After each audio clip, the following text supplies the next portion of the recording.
안녕하세요. 방사선 안전관리자이자 한국방사선진흥협회에서 제공하는 RI 면허 시험 대비 온라인 강의의 원자력 이론 강사 이현비입니다. 만나서 반갑습니다. 이번 시간에는 시험 준비에 앞서 이 RI 면허가 뭐고 또 시험 응시 자격은 어떻게 되고 시험을 어떻게 준비하면 좋을지에 대해서 소소하게 다루고자 준비했습니다. 저도 이 RI 면허와 SRI 면허를 취득했기에 방사선 안전관리자로 근무할 수 있었고 또 이렇게 여러분들 앞에 인사드릴 수 있는 기회도 얻을 수 있었다고 생각합니다. 짧지만 시험을 궁금해하는 우리 수험생분들에게 도움이 되었으면 좋겠습니다. RI 면허는 방사성 동위원소 취급자 일반 면허의 줄임말로 원자력 안전법에 따른 방사선 안전관리자로 선임되기 위해 필요한 면허입니다. 근래 이 방사선과 관련된 기술들이 정말 많이 발전하면서 연구, 교육, 산업 등 분야를 막론하고 정말 다양한 분야에서 방사선이 이용이 되고 있는데 그 중에서 특정 용도나 위험성이 낮은 사업장을 제외하고서는 RI 면허 이상을 소지해야만 방사선 안전관리자로 선임될 수 있습니다. 방사선 안전관리자는 주로 원자력 안전법과 산해 안전관리 규정을 바탕으로 업무를 수행하게 되는데 크게 세 가지 정도만 말씀을 드리면 첫 번째로 우리 사업장 내 조직 그리고 시설 및 장비나 관리 방안 등이 안전을 확보하는 데 있어서 충분한지를 증명하고 이에 대해서 규제기관이 심사를 진행했을 때 이를 대응하는 인허가 업무가 있습니다.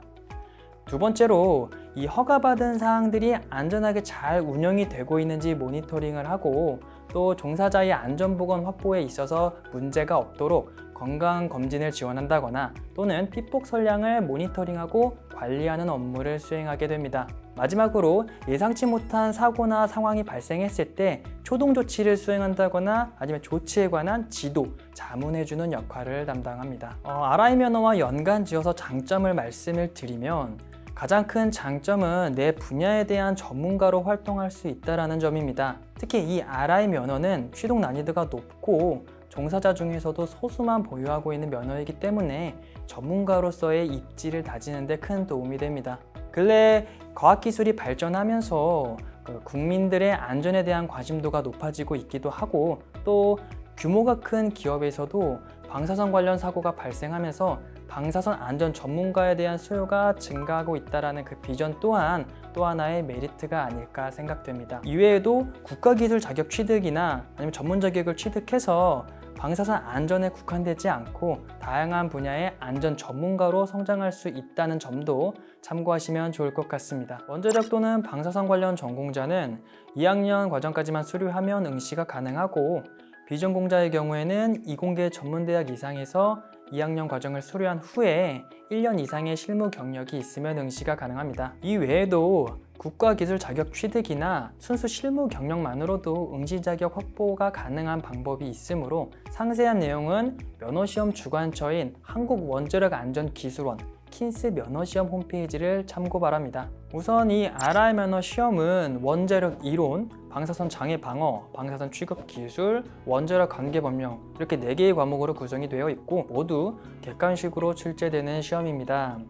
수험 기간은 사실 배경 지식 유무에 따라서 워낙 천차만별이지만 전공자는 보통 3개월에서 6개월, 비전공자는 그 이상을 권해드리는 바입니다. 아무래도 여러 학문에 대한 배경 지식을 요구하고 있고 1년에 한 번만 시행되는 시험이다 보니까 관연도와 유사 문제가 거의 출제되지 않는다는 점에서 짧지 않은 수험 기간을 필요로 합니다. 공부 순서는 먼저 이 원자력이나 방사선과 관련된 기초 물리, 화학, 생물과 관련된 이론을 다루는 원자력 이론을 가장 먼저 공부하는 것을 추천드립니다. 그 다음에는 우리가 공부한 이 방사선이 우리 몸에 어떤 장애를 일으키는지 또는 우리가 이 장애를 방어하기 위해 어떻게 해야 되는지에 대해서 다루는 방사선 장애 방어를 공부하시고 그 다음에 방사선 취급 또는 계측, 분석, 측정 등 이런 내용들을 다루는 방사선 취급 기술 과목을 그 이후에 공부하는 것을 추천드리지만 사실 이 내용이 딱 방사선 장애 방어다 또는 방사선 취급 기술이다 라고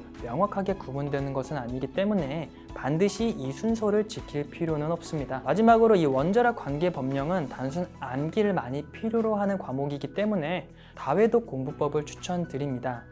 처음 원자력 이론을 공부할 때부터 매일 분량을 나눠서 공부를 하시거나 아니면 법령을 제외한 나머지 3과목을 가볍게 한번 마무리한 후에 분량을 나눠서 다회독으로 반복 학습하는 것을 추천드리는 바입니다. 합격 팁은 처음 공부를 진행할 때 모든 것을 이해하기 위해서 시간을 투자하기보다는 전체적인 진도를 빠르게 나감으로써 큰 틀을 이해하는 것이 굉장히 중요합니다. 이렇게 한 2회 정도 반복하신 후에는 문제풀이를 병행하면서 오히려 부족한 이론을 다시 채워나가는 공부법을 추천드립니다. 전체 문제 중에 한 30% 정도는 고난이도 문제로 출제가 되고 대부분은 이 문제를 풀면서 시간을 많이 소비하게 될 겁니다. 따라서 다소 난이도가 낮은 문제가 출제될 때 이를 기계처럼 빠르게 풀어서 여유 시간을 확보하는 게 굉장히 중요하기 때문에 여러분들은 시험장에 들어가기 전까지 최소 5회 정도는 반복 학습하시고 시험장에 들어가는 것을 추천드립니다. 인강이 반드시 필수는 아닙니다. 이미 협회에서 제공하고 있는 이론집과 문제집이 굉장히 잘 나와 있기 때문에 이 교재들만 잘 숙지하셔도 충분히 합격이 가능합니다. 다만 인강을 수강한다면 필요한 내용들을 이해하고 파악하는 데 있어서 시간을 많이 단축시킬 수 있기 때문에 다소 시간적으로 좀 여유가 부족하신 분들은 인터넷 강의를 수강해서 시간을 단축하는 것을 권해드립니다. RI 면허를 취득하고 2년의 실무 경력이 있으면 방사선 취급 감독자 면허라고 불리는 SRI 면허 시험에 응시가 가능합니다. 보다 난이도가 높고 희소성이 있는 상위 면허로 원자력 발전소의 안전관리나 방사선 관련된 업무 대행, 그리고 RI 면허를 필요로 하는 사업장보다 보다 위험성이 높은 사업장의 경우에는 SRI 면허를 필요로 합니다. RI 면허와 과목은 동일한데 보다 심오하고 방대한 이론을 다룬다는 점과 약 25% 정도만 객관식으로 출제되고 나머지는 주관식, 서술형으로 출제된다는 점에서 RI 면허 시험 대비 긴 수험 기간을 필요로 합니다. 합격률이 한 자릿수이고 매년 10명에서 20명 정도만 합격하는 어려운 시험이지만 이 수험 과정에서 얻는 지식 또한 전문가로 성장하는 데 큰 도움이 될 뿐만 아니라 취득한다면 취득 후 비전이나 처우 부분에서 많은 변화가 있기 때문에 SRI 면허 시험에 도전하는 것도 추천드립니다. 참고로 이미 협회에서 SRI와 관련된 강의나 교재도 충분히 제공하고 있으므로 필요한 내용은 협회 홈페이지를 참고 바랍니다. 네, 이렇게 해서 RI 면허와 시험에 대해서 간략하게 알아보았습니다. RI 면허 시험이 분명 쉽지 않은 시험이지만 우리가 이제 배우게 되는 교재와 강의를 바탕으로 또 반복 학습하시고 충분히 본인의 것으로 만들 수만 있다면 비전공자 분들도 합격하실 수 있을 겁니다. 소개 영상은 여기서 마무리하고 저는 본 강의에서 인사드리도록 하겠습니다. 시험을 준비하는 모든 수험생분들을 응원하겠습니다. 감사합니다.